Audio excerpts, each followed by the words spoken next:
Only Supreme Court justices refuse to allow their conduct to be investigated or reviewed. My bill would fix that. Here's an example of the no investigations problem. The key fact to determine whether Justice Thomas was bound by law to recuse himself from the first January 6th committee case was what he knew about his wife's insurrection activities and when he knew it. On that fact, the lawfulness of his initial recusal decision turns. Yet Thomas has never been officially asked that question. It's a cover-up in plain view. Oh, that's gonna hurt! There's receipts, then there's this. A CVS-level forestry's worth scroll of a receipt that Democrat Sheldon Whitehouse brought to the hearing on SCOTUS ethics. From blasting Scalia as a sleeper agent to holding Clarence Thomas to account for his wife's role in the January 6th insurrection, Sheldon Whitehouse came equipped. Thank you, Chairman. We are here today because the Supreme Court is playing out of bounds of the ethics rules for federal judges. Justices read the ethics rules in unique and eccentric ways, and when they're caught out of bounds, they refuse to allow any investigation of the facts. The personal hospitality problems I've been pursuing began with Justice Scalia, who took more than 7 dozen undisclosed hunting vacations. Most people know of 2, the one where he was on the Air Force Two manifest with Dick Cheney, and the one where he died. There were 70 plus more. It was systematized. Some intermediary would ask the owner of an expensive resort, often a commercial property, to extend to Scalia a personal invitation to the resort. Even where the owner was someone he'd never met, Scalia treated as personal hospitality because of the personal invitation and failed to disclose the vacations. When I challenged the court about this practice, Exhibit 1, I got a blow-off letter. Exhibit 2.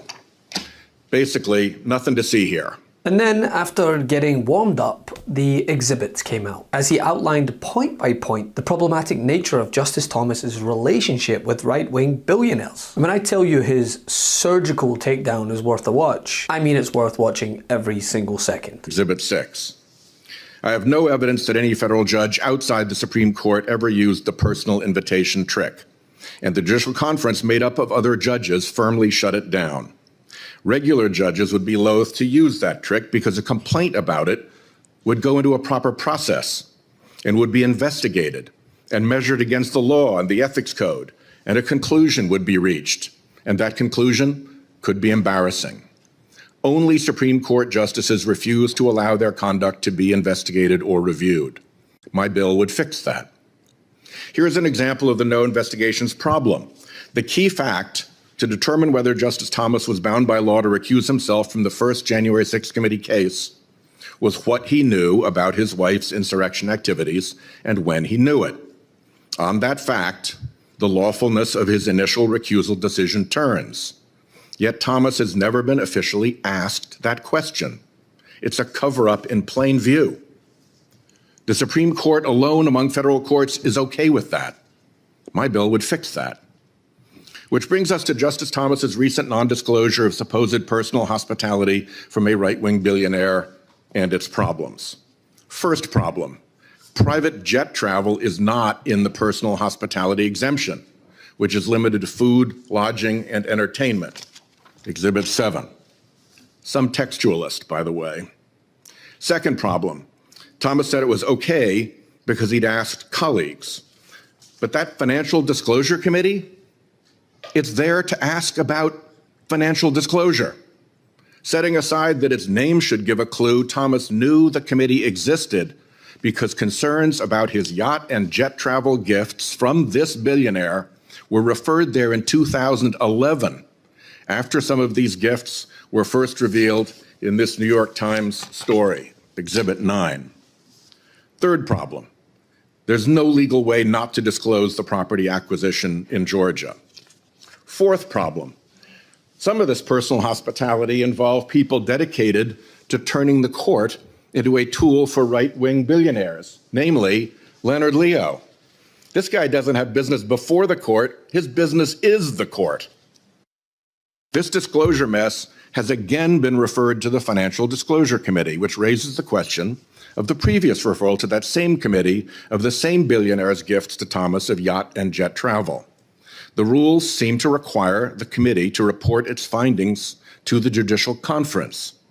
The records of the Judicial Conference are public, and the records of the Judicial Conference contain no mention of any such report. So what became of the 2011 referral? Did anyone intervene? Is the committee still considering the 2011 referral more than a decade later? There is much yet to learn, which is why last week I sent a letter to the courts asking for further answers. Exhibit 10. 3 things are needed to fix all this: better enforcement, better recusal rules, and better disclosures. My bill would do all 3.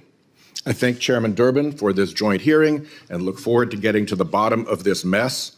Until there is an honest ethics process at the Supreme Court, these messes will continue. The court has conclusively proven that it cannot police itself. Nemo judex in sua causa.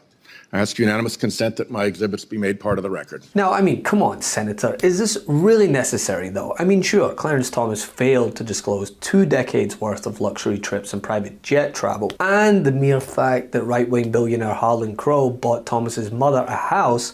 The 9 individuals whose literal job it is to make rules that every single American must abide by. Those same people have decided, apparently, that they don't need any rules for themselves. Earlier today, Senate Democrats at a Judiciary Committee hearing made the case for Supreme Court ethics reform, calling for a code of conduct that justices must follow, which is basically just the bare minimum. Committee Chair and Senator Dick Durbin even pointed out that right now, ethical standards for Supreme Court justices are actually lower than they are for local city council members. The court should have a code of conduct with clear and enforceable rules, so both justices and the American people know when conduct crosses the line.